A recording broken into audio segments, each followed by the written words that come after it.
شاہد خاقان بھائی صاحب کچھ دیر پہلے ہی آپ پریس کانفرنس بھی کر چکے ہیں. یہ معاملہ ہوا کہ آج تو بڑا اچھا ایک جلسہ تھا اپوزیشن کا انڈور میں، تو اچانک یہ تقریب منسوخ ہو گئی ہے. جی انڈور تھا، آج پہلا دن تھا، کل دوسرا دن ہے، اور 2 دن کی بکنگ کرائی تھی. ہوٹل بھی اس کا تعلق سپریم کورٹ سے کچھ ہے، پتہ نہیں کیا ہے، لیکن ہے. وکیلوں کا ہاسٹل بھی ہے، وہ ان کی انکم کا ذریعہ بھی ہے. بہرحال انتظامیہ نے ابھی شام کو بتایا 7 بجے کہ بڑا دباؤ ہے اور ہم کل نہیں کر سکتے. تو ہم نے کہا لکھ کے دے دیں کیا دباؤ ہے آپ کو. ہم نے کوئی انتشار کیا ہے، کسی کو گالی نکالی ہے، کسی کے خلاف بات کی ہے، مسئلہ کیا ہے؟ کہتے نہیں یہ بڑا دباؤ ہے، کروڑوں کی بات ہے، بند ہو جائے گا ہاسٹل وغیرہ وغیرہ. ہوٹل جی ہوٹل جو بھی ہے، جو سمجھے. تو بہرحال ہم نے تو کل کرنی ہے، ہم تو آئیں گے، پھر دیکھتے ہیں کیا ہوتا ہے. اب بھائی صاحب پھر طے کیا ہوا ہے اور کل یہ تقریب کہاں ہوگی؟ اب نہیں، کل تو ہم تو اپنی جگہ پہ آئیں گے جو ہم نے بک کی ہوئی ہے. ہم دیکھنا چاہتے ہیں کہ حکومت کیوں اتنی ڈری ہوئی ہے. حکومت یہ ہم نے زندگی میں ایسی حکومت نہیں دیکھی. ہم نے 4 سال اپوزیشن پی ٹی آئی کی بھی کی ہے، کبھی اس قسم کا معاملہ پیش نہیں آیا. ان کا رویہ بھی بہت برا تھا، بڑا غیر پارلیمانی غیر آئینی رویہ ہوتا تھا، بٹ یہ حرکتیں کبھی نہیں ہوئیں کہ آپ ہوٹل والوں کو منع کیا جا رہا ہے، ڈرائر دھمکایا جا رہا ہے. ایک آئین کی بالادستی اور قانون کی حکمرانی پر ایک کانفرنس ہے، بند کمرے میں ہے، وہ پبلک کے لیے اوپن بھی نہیں ہے. وہاں صرف جو انوائٹیز ہیں وہی آئے ہیں، اور وہ بھی سارے یا وکلاء ہیں یا سول سوسائٹی ہے یا میڈیا کے لوگ تھے. وہ آتے ہیں، تقریر کرتے ہیں، چلے جاتے ہیں. کل جو ہے وہ سیاسی اکابرین ہیں 10-12، انہوں نے بات کرنی ہے اور پھر ایک اعلامیہ جاری ہو جائے گا. حکومت آج اس میں ڈاکٹر مارنگ بلوچ اور منظور پشتین بھی نہیں، یہ بات غلط ہے، کوئی دعوت نہیں ان کو نہیں ہے.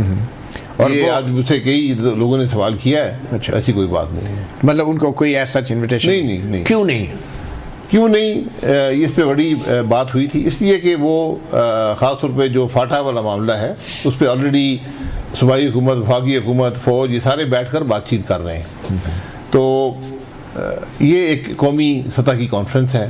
اس میں یقیناً فاٹا والا ایشو بھی بڑا ایشو ہے، بلوچستان کا ایشو بھی بہت بڑا ایشو ہے، لیکن ہم نہیں چاہتے کہ جو ریجنل ایشوز ہیں یہاں آ کر ہم اس پر ڈبیٹ کھول لیں.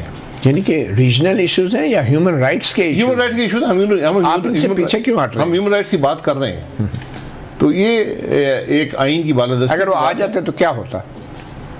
آ جاتے ہیں تو ان کا آنا ان کا حق ہے. ہم نے فیصلہ کیا کہ ہم نہیں دعوت دیں گے. اچھا، یہ ہمارا فیصلہ تھا، سب جماعتیں اس میں شامل تھیں. ان سے اگر بات کرنی ہے تو ان کو پھر ہم کسی اور فورم میں بلا لیں گے. چلیں. اچھا، جو محمود خان اچکزئی صاحب جو تحریک تحفظ آئین پاکستان کے بھی سربراہ ہیں، انہوں نے آج اپنی تقریب میں کچھ اداروں کے کردار کے حوالے سے بات کی اور مثال دی، ماضی کی سوویت یونین کی مثال دی. ایک جھلک سن لیتے ہیں وہ کیا کہہ رہے ہیں. جی، یہ جو نسخہ ہمارے دوست استعمال کر رہے ہیں، یہ نسخہ پرانے سوویت یونین میں فیل ہو چکا. سوویت یونین کا کوئی آدمی، چاہے پریزیڈنٹ ہو، چاہے آرمی چیف ہو، چاہے KGB کا سربراہ ہو، چاہے وزیر خارجہ ہو، چاہے گرومیکو فلانا، کوئی آدمی بن نہیں سکتا تھا جب تک وہ اپنے جاسوسی ادارے کی اس سرنگ سے نہ گزر گیا ہو. 60 سال کے بعد وہ نظام بکھر گیا. تو آپ اتفاق کرتے ہیں محمود خان اچکزئی صاحب؟ دیکھیں یہ جو ہمارے ملک میں آج جو حقیقت ہے ہماری، یہ پوری دنیا میں ناکام ہو چکی ہے. یہ وقت گزر گیا ان باتوں کے. 60 کا شرح تھا، 70 کا شرح تھا، 80 90 تک تھوڑا بہت ہی چلا. یہ معاملات اب نہیں چلتے. آپ جبر سے ملک نہیں چلا سکتے. ملک جمہوریت سے ہی چلیں گے، ملک آئین سے چلیں گے. جو آج ہمارے ملک کی حالت ہے یہ چلنے کے قابل نہیں ہے. تو اصل مطالبہ کیا ہے ابھی تک جو آپ سمجھتے ہیں کہ کامن گراؤنڈ کیا ہے اپوزیشن جماعتوں کا؟ کیونکہ بظاہر تو اپوزیشن جماعتیں مختلف ہیں، ان کی ترجیحات مختلف ہیں، نام مختلف ہیں، منشور مختلف ہیں، اور ویسے بھی آپ کی شناخت الگ ہے. تو یہ ون پوائنٹ ایجنڈا کیا ہے آپ کے اس گرینڈ الائنس کا؟ جی وہی جو ہے نا، ان کی سوچ کو یکجا کرنے کی کوشش کر رہے ہیں. کس پوائنٹ پر؟ جی آئین پر، قانون کی بالادستی پر، ملک کے مسائل پر ایک موقف پر، عوام کی فلاح کے لیے جو بات ہو. یہ تو عوام پاکستان کا منشور ہو گیا نا. اپوزیشن جماعتیں اتنی بڑی تحریک کس لیے چلا رہی ہیں؟ اسی پر اکٹھے کرنا ہے. تحریک تو بہت بات کی بات ہے نا. ابھی سب کی اپنی سیاست ہے، سب کے اپنے منشور، جیسے آپ نے کہا. سب کی اپنی فکر ہے، سب کی اپنی سوچ ہے، تحفظات ہیں ان کے آپس میں، ایک دوسرے کے خلاف الیکشن لڑتے ہیں، تو اس لیے ہمیں ان کو یکجا کرنا ہے چند بنیادی نکات پر جس پر ہم کام کر رہے ہیں. یہ سمجھیں کہ اس کا ایک پہلا سٹیپ ہے ان کو ان کی سوچ کو یکجا کرنے میں. تو اس میں مولانا فضل الرحمان جمعیت علماء اسلام گروپ کا کیا رول ہے؟ کیا ان سے رابطہ کیا گیا؟ ان کا کیا جواب تھا؟ جی وہ بھی شامل ہیں اس کے اندر. مولانا صاحب آج کوئی نمائندہ بھی نہیں تھا ان کا؟ نہیں، وہ کل آئیں گے. کل آ رہے ہیں؟ مولانا صاحب آ رہے ہیں؟ نہیں، مولانا صاحب تو شاید زوم پر کریں گے، لیکن ہمیں لیاقت اپنے غفور حیدری صاحب آئیں گے. مولانا صاحب میں نے کہا نا ان کے تحفظات ہیں پی ٹی آئی کے ساتھ.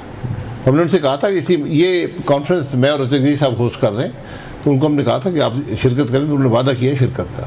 محمود خان اچکزئی جو تحریک تحفظ آئین پاکستان چلا رہے ہیں، تو یہ تمام جو سیاسی جماعتیں ہیں یہ محمود خان اچکزئی کی اس تحریک کا بھی حصہ بننے کو تیار ہے؟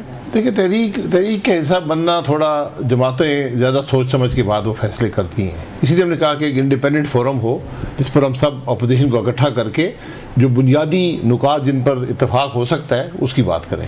عوام پاکستان پارٹی کے سوچ میں ترجیحات کیا ہیں؟ مطلب کہ الیکشن ہے یا عمران خان کی رہائی ہے؟ یہ دونوں کتنے اہم ہیں آپ کے لیے؟ دیکھیں، ملک کے مسائل کا حل ہے.